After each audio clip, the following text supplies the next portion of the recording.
Hi, everyone. Welcome to Sandy K Nutrition, Health and Lifestyle Queen.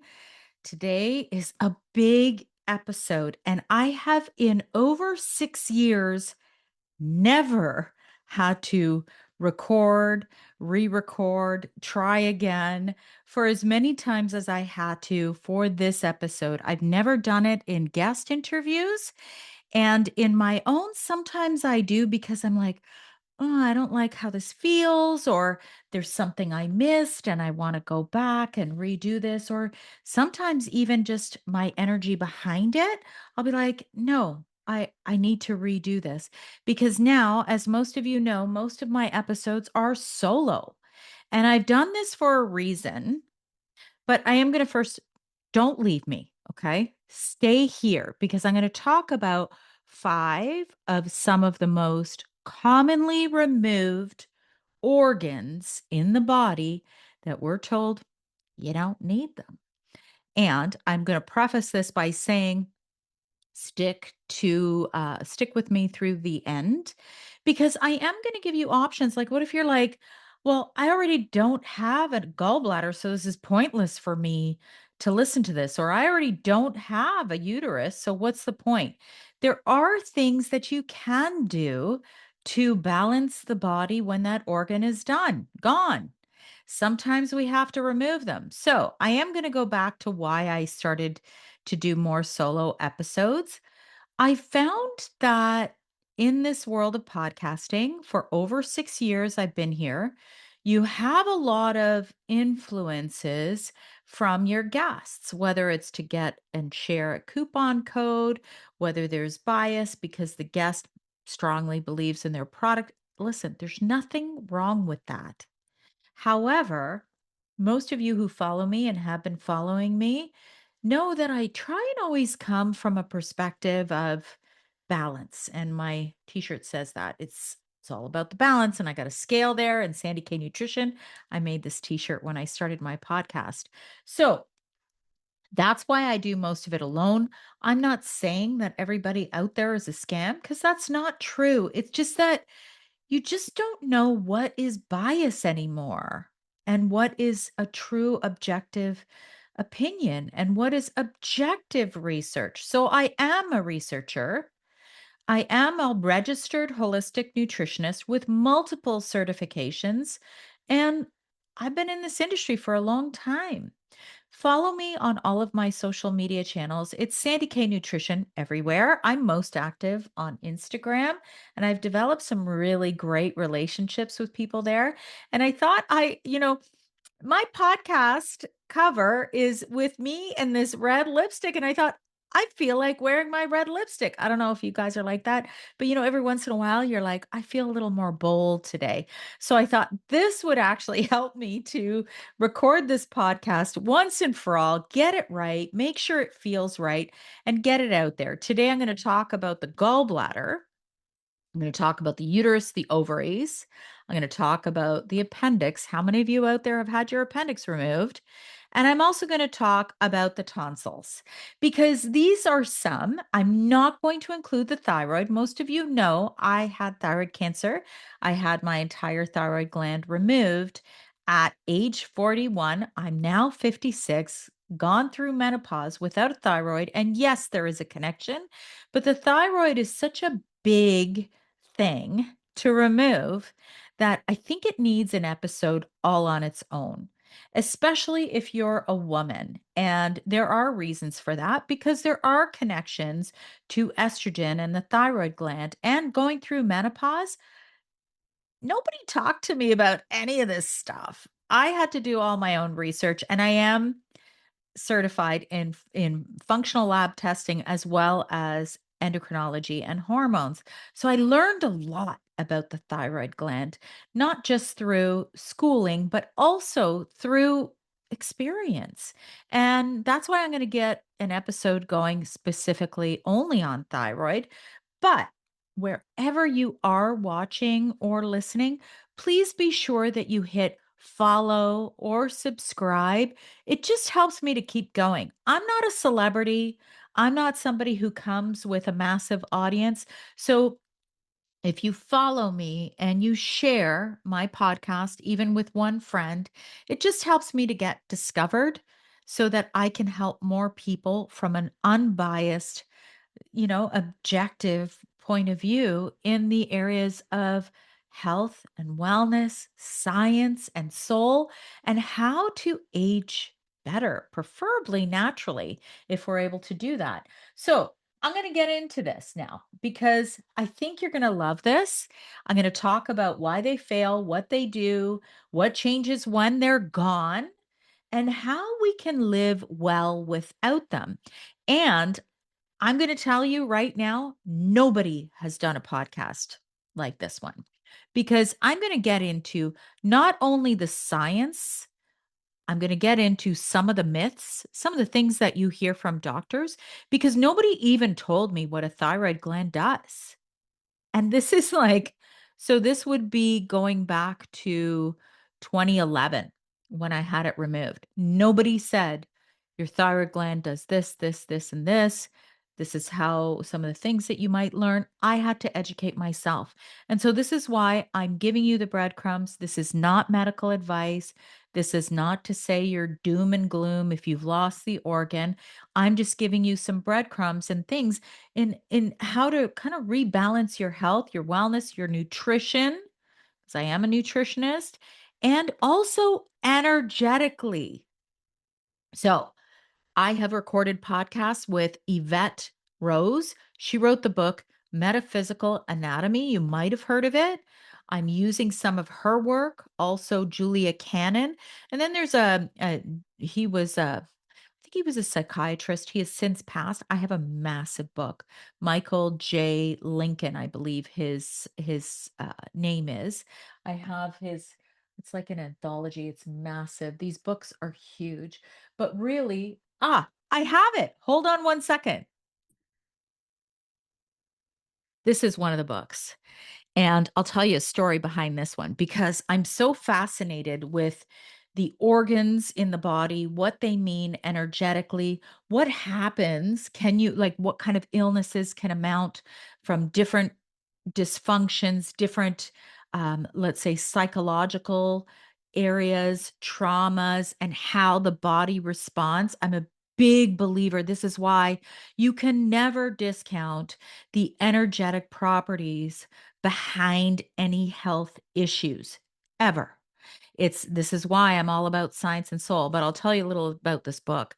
This is Michael J. I was right, Lincoln, and he was a PhD. And I think his story is he used to work in a psychiatric hospital, and through many, many, many years, he documented his patients' psychological ailments to the physical ailments that they had. And this is called Messages from the Body. So I was in Sedona.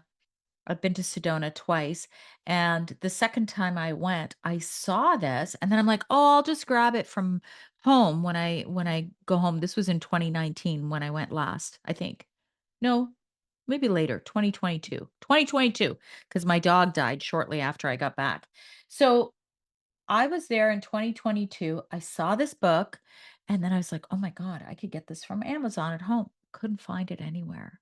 Maybe now you can find it if you're interested in it, but I lugged this giant book home in my carry-on because I loved it so much. So, I have recorded with Yvette Rose about, the body and the ailments and energetic properties. I've also recorded with Julia Cannon. She is the daughter of, I think it's Doreen Cannon? Dorothy? Doreen? It starts with a D. She passed quite a few years ago, but Julia Cannon carries on with her work. I recorded with them. I've also recorded with Dr. Bradley Nelson on the body code, the emotion code, unlocking your body's ability to heal itself. So, some of the energetic stuff comes from these works, and I am going to give you the science as well, because I think it's really important to go over the physiology, the hormones, how these organs affect the nervous system, different energetics, and then there's even the identity. So I'm going to start with the gallbladder. The gallbladder is an organ of timing, boundaries, then there's anger as an emotion, and decisiveness. And I'm going to give you the full breakdown of why the gallbladder can fail from a scientific perspective. So maybe you've heard this. If you lose weight too fast, you can start to have gallbladder issues.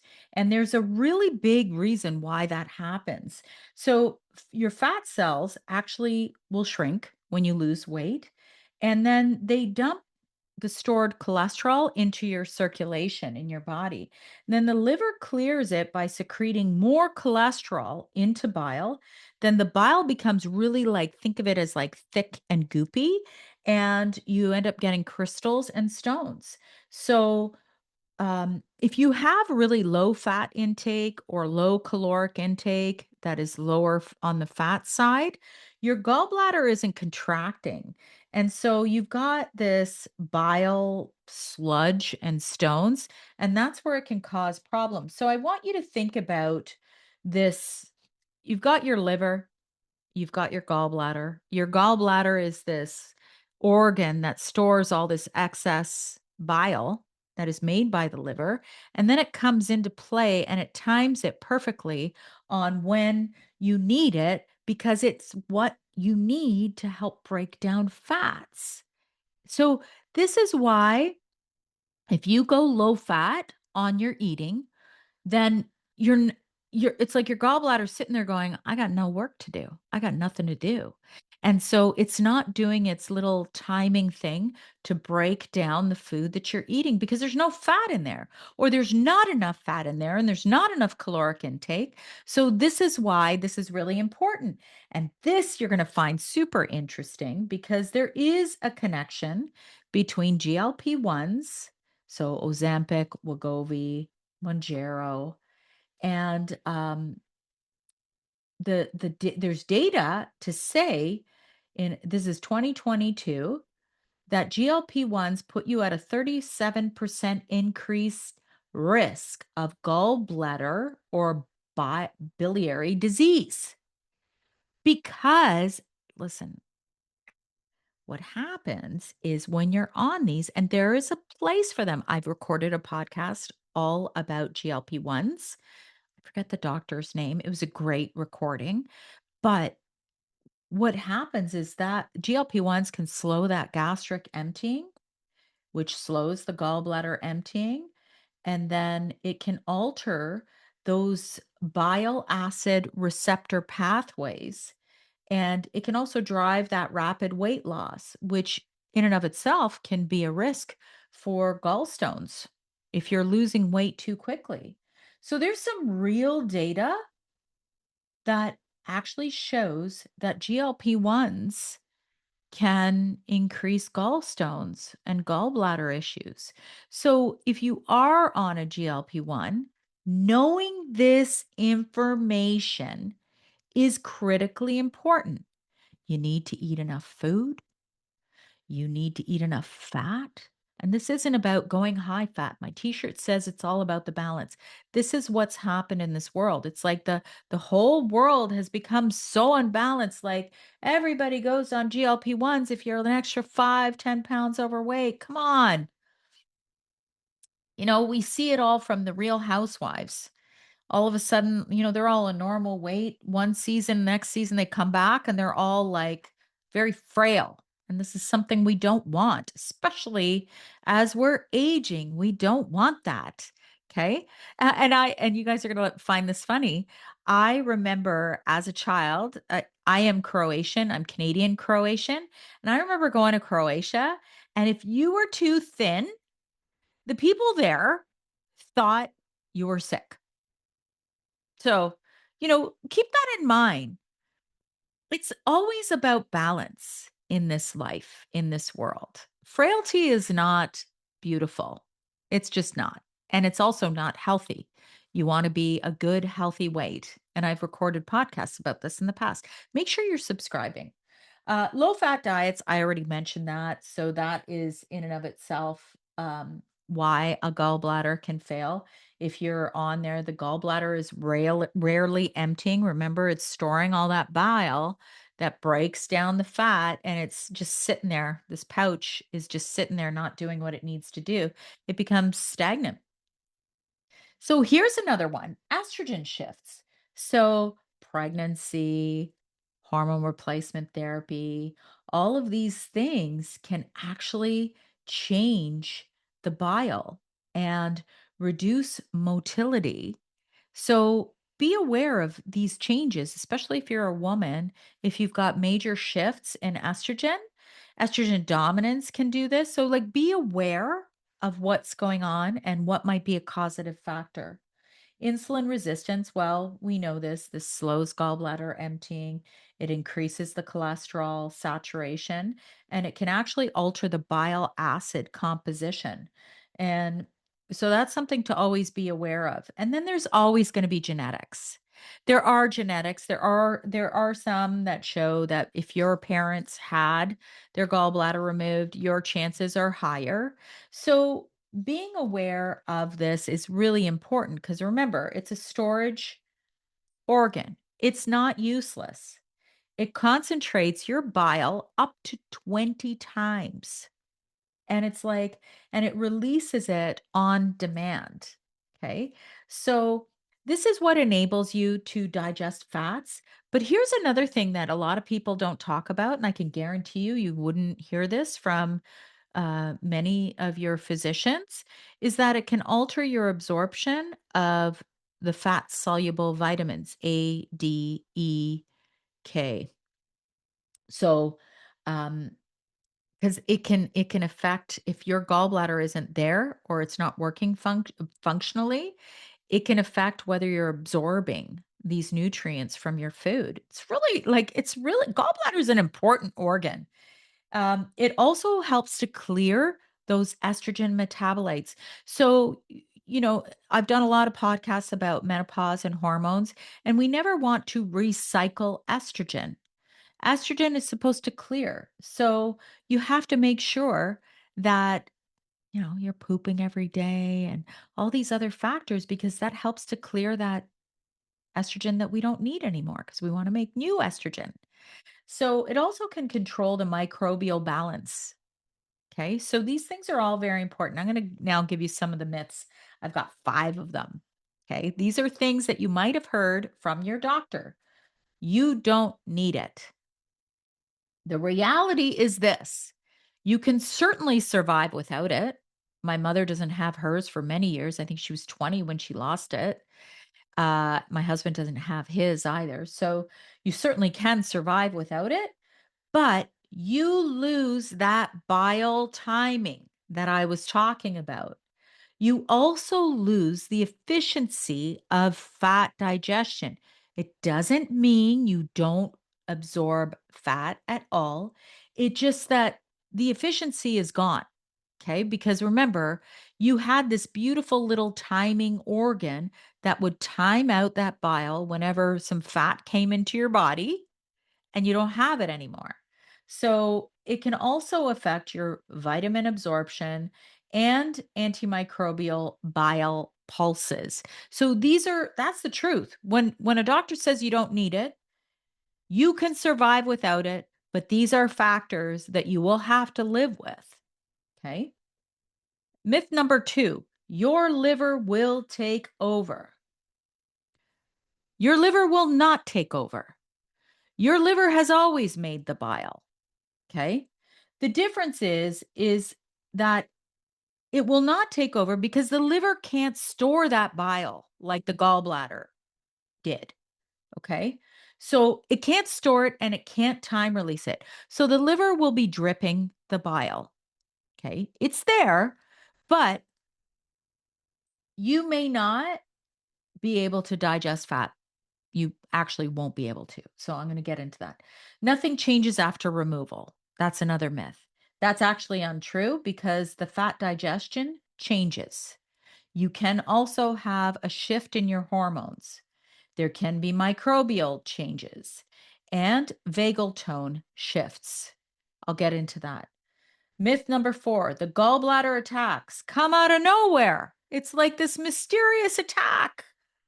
And it's like, oh, well, I'm sorry, you just got this attack out of nowhere. We don't know why it happened. But the reality is they come from like static bile.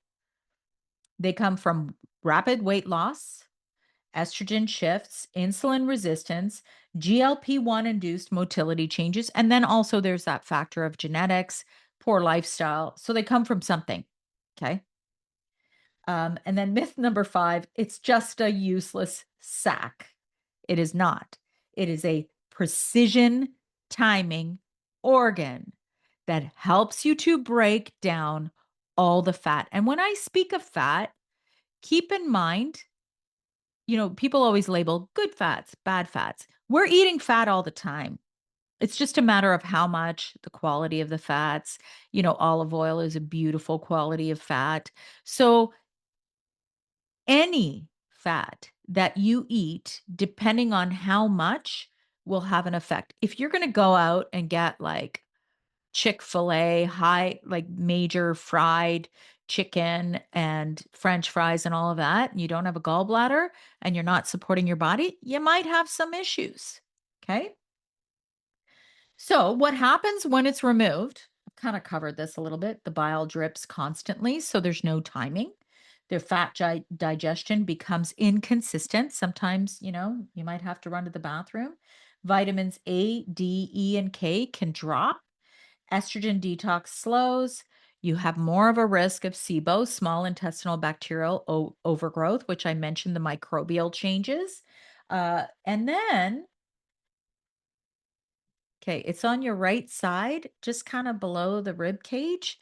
You can actually have a tightening in your diaphragm and vagal tension, which can mean you can have more anxiety. And you're like, I never had this before.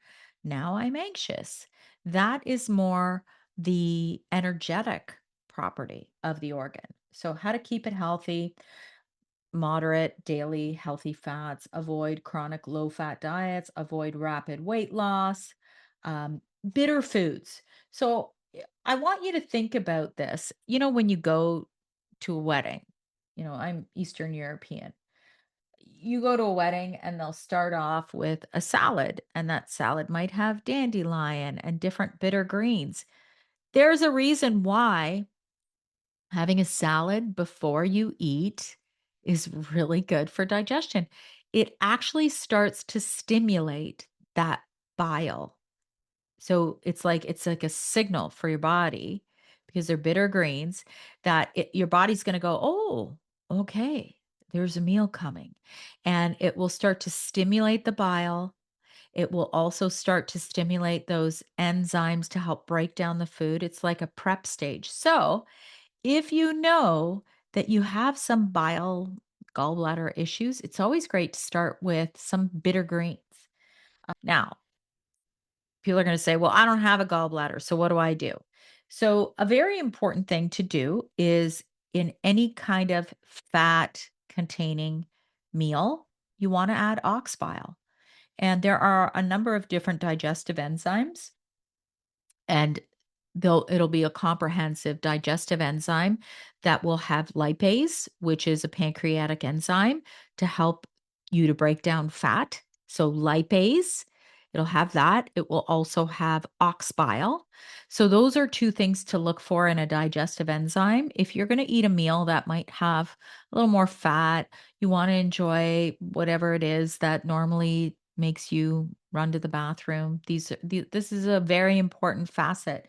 And also, you when you take these enzymes, it will help you absorb the nutrients better, because remember I talked about vitamins A, D, E, and K. That might be something that you need to supplement with. I am certified in supplementation nutraceuticals. So, you might need to ensure that you're taking extra fat soluble vitamins. Speak with your practitioner. I'm not giving you any advice here, but you also want to make sure that you have estrogen detox support, SIBO prevention, and a little bit of diaphragm release. This is the energetic side, which would be, breath work, that sort of thing.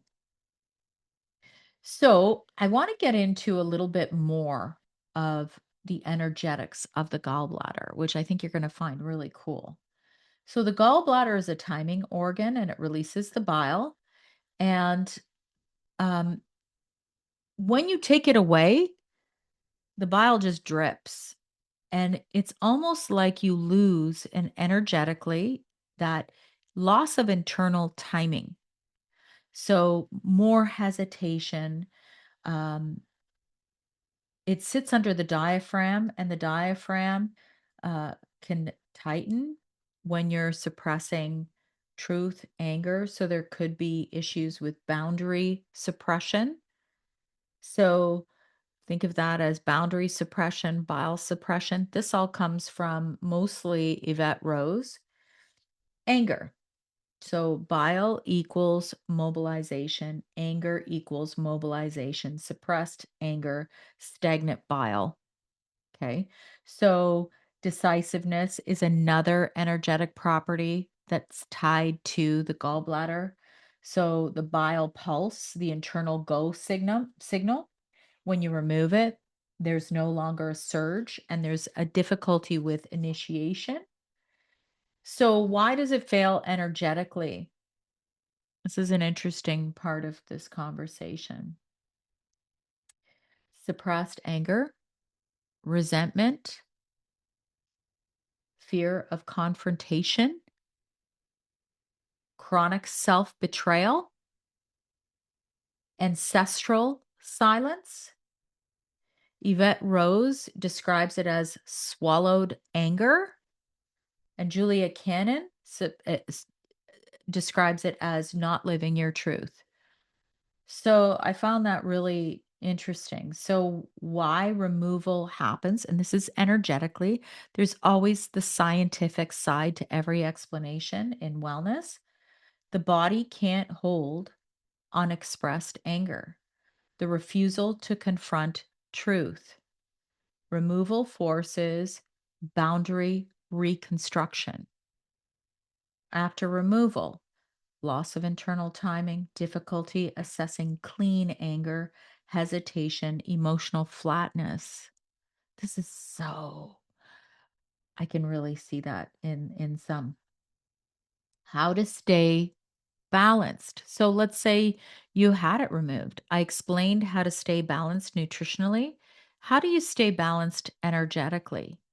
You want to ensure that you assert your boundaries and have rituals around that. And remember this because often we hear like on TikToks and, from some of I don't know if they're millennials, like they're like 30 years old and they're like, I'm putting my boundaries up on you. Like that's not what boundaries mean. And so be careful of what you see and who the advice is from. Boundaries come from inside. Boundaries come from here. It's not from the outside in, it's from the inside out.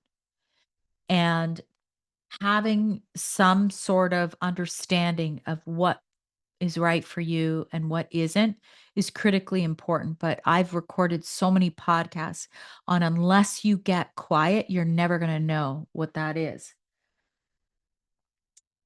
Right rib mobility. And, if you work with an osteopath, you can get help with that because osteopaths are pretty interesting in how they work. I have one. I love my osteopath. Um, truth telling and resentment release. These are all more somatic, energetic practices if you no longer have the organ or if you know that the gallbladder is dysfunctioning. Okay, let's move on to the uterus. Okay, this is an interesting one because this one is women centered, obviously. And the uterus really signifies rhythm, identity, feminine polarity, and the creative pulse. And this one is kind of cool because how many times have you heard, and I'm going to get into the myths, that, it's just a baby house. You don't need it when you're older. I'm going to get into that. So, the reason why, some of the main reasons, everybody's maybe got their own individual reason, but fibroids, endometriosis, prolapse, cancer, those are the main reasons why a uterus is removed. And what does the uterus do? Well, it builds your cycle, right? And then sheds. And that's how a woman's cycle builds and sheds, and it's through the uterus. It communicates with the ovaries, it anchors the pelvic nerves. So people who have pelvic issues, pelvic floor issues, that also connects to the uterus. It supports orgasmic contractions. It stabilizes the pelvis and it supports immune tolerance. Here's some myths. Now I'm going to get to that whole thing. You won't need progesterone anymore. The fact of the matter is that progesterone receptors exist throughout the entire body, not just the uterus. So that is a myth, and you'll have to explore that with your hormone doctor, especially around menopause. Number 2, your hormones won't change. Uterine removal reduces ovarian blood flow, and ovarian hormone output often drops anyway, even if your ovaries were saved. So, again, this is something to explore with your hormone specific doctor. Remember that somebody who is qualified in testing your hormones and understands hormones in depth, not a GP, not a general surgeon. No, you need a hormone doctor, no matter where you are, for them to truly dig deep on if this is something that's for you. Number 3, your libido won't change. Progesterone plus estrogen plus pelvic nerve feedback all influence your libido. Not saying you're going to never want to have sex again. I'm just saying that if libido is an issue for you, again, speak with a hormone doctor. Number 4, it's just a baby house. It's a rhythmic organ that's wired into identity, emotional flow, pelvic stability, and nervous system regulation. Number 5, you'll feel the same emotionally. The reality is the pelvic sensory input changes, and you can experience significant identity shifts. Not saying you will, I'm saying you can. And really, you're the only one who could determine that inside out, right? So, what happens when it's removed? Ovarian blood flow drops, progesterone drops, pelvic nerve changes, the pelvic floor can tighten, breath can move upward, and you can experience a masculine heavy shift. And I'm not saying you turn into a dude. If you want to explore this, um, at greater length. I want you to look at, and I always love to look at, you know, Chinese medicine. There's yin and yang, masculine, feminine. And we all have masculine and feminine within us. And I could tell like certain energies within me sometimes express more than others. And what the energy speaks about the uterus is that you'll sometimes see women become more assertive, more aggressive, and there's an imbalance. They might just express more of that masculine side than the feminine side. I'm a big believer in balance in everything. So if you feel that that has shifted, you can do certain practices. So I'm going to get into that. So, how to keep it healthy, you want to always support progesterone. And that's a big myth. And again, you can speak to your hormone doctor, but people saying you don't need any progesterone ever until you're in menopause, or, if you have your uterus removed, you don't need progesterone because your uterus is gone. That's actually very untrue. And if you test it properly and work with a practitioner who gets it, you'll see that progesterone can often be something that needs to be supported much sooner, way sooner than estrogen. It's the hormone that declines much quicker than estrogen, way before menopause. I started progesterone in my 40s, way before estrogen. You can't take estrogen. Well, you're not supposed to take estrogen unopposed with progesterone, but you can take progesterone without estrogen.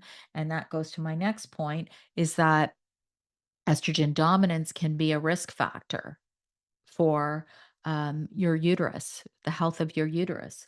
And a lot of women, I know I had it in my 40s, I was definitely estrogen dominant for sure.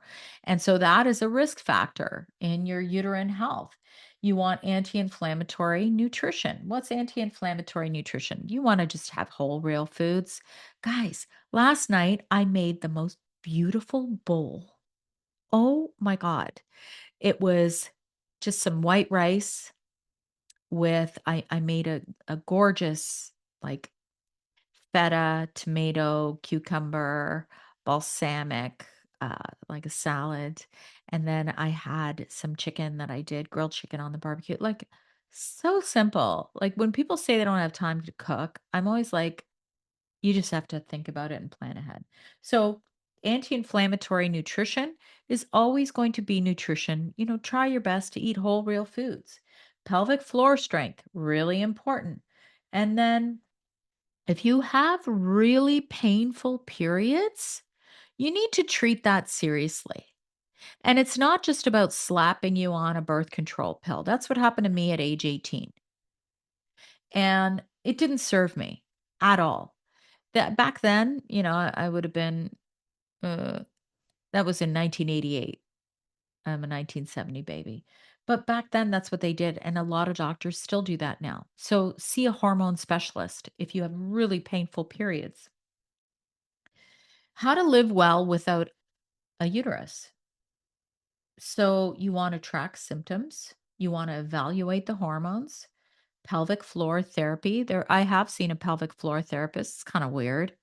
Like, it's a little invasive. That's all I'm going to say. Strength training and rebuild your identity consciously. So, if you see your nervous system, your energy is really masculine heavy, control, assertive, aggressive. You don't stop. You bulldoze through things. These are all masculine energies. If you've had your uterus removed or you have issues with your uterus and you see that you're more on this side, that signifies an energetic imbalance. And there are things you can do. So I'm going to explain the rhythm, identity, feminine polarity, and creative pulse around the uterus. Okay. The uterus is also a rhythmic organ. Well, actually, the gallbladder is a timing, but everything is timing, rhythm, right? It creates a somatic clock. So when you remove that, it can you can lose that rhythm and you become more linear and more in that masculine go go go mode. So the uterus is wired into the sacral plexus. So that is your grounding, and it makes sense, right? Your sacrum, your the bone at the bottom of your butt. That is sensuality, emotional flow. So this all goes to that whole feminine energy. So you kind of lose that grounding. And if you've ever seen that with people who have had their uterus removed, or if there are problems with the uterus, they're like flighty. They're all over the place. They don't stop. They're not grounded. I happen to be a very grounded person. I have a lot of earth energy. So, feminine polarity, the progesterone drops, the softness can drop, tension can rise, and that masculine survival mode. So, the creative pulse, which is kind of interesting, is the uterus is the physical generator of cyclical creation. Super interesting. So, in cycles, I'm sure you feel that way. When women are menstruating, There's a cycle, and at certain times of the month, you feel a certain way and that creative surge. Well, when you remove that, that physical generator of cyclical creation is also gone. So the creative energy must be consciously rebuilt. So, why it fails energetically. This is always my favorite part. Chronic self abandonment. Do you like my pause there? I'm pausing there for a reason because I believe that women self abandon so much. And I am going to record a podcast about this. I'm going to record a podcast about women who choose to stay home to raise their kids and pros and cons. You're going to love that one. Overgiving, loss of identity. This is why it fails energetically. Suppressed creativity, unsafe feminine energy, ancestral trauma. Yvette Rose says it's a disconnection from that feminine identity. And Julia Cannon says it's not living your feminine truth. So the removal happens because the body can no longer hold the emotional load. The feminine identity is suppressed. Don't cry. Why are you crying? Why are you this? Why are you so, whatever, too feminine? Just giving you some examples. Hyper independence. Oh, sorry. Feminine identity suppressed, masculine survival mode for too long, and then removal forces are reset. Not sure what that means. These are my notes. Sorry, guys. After removal, more of that masculine heavy shift can happen. And again, this isn't the physical. This is the actions, the way you move through this world. There's a masculine heavy shift often that occurs. Hyper independence, emotional armoring. You become more armored in how you express your emotions. Loss of sensuality, loss of creative rhythm, and a disconnection from the pelvis.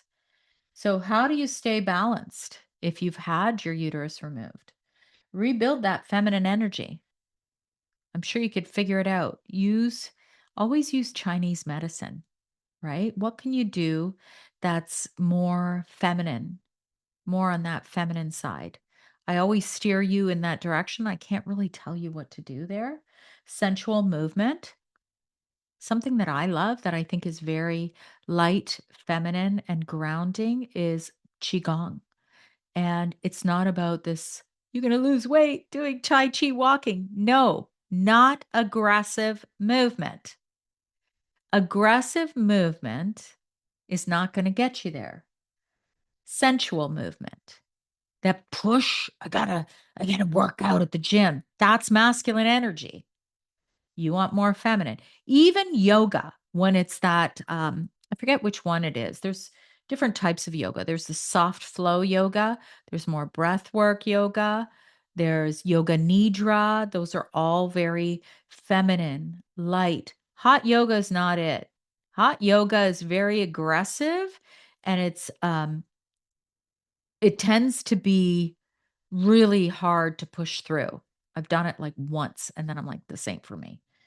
Pelvic breath work, creative practices, receiving practices, softening rituals, sacral reconnection, and cyclical rituals.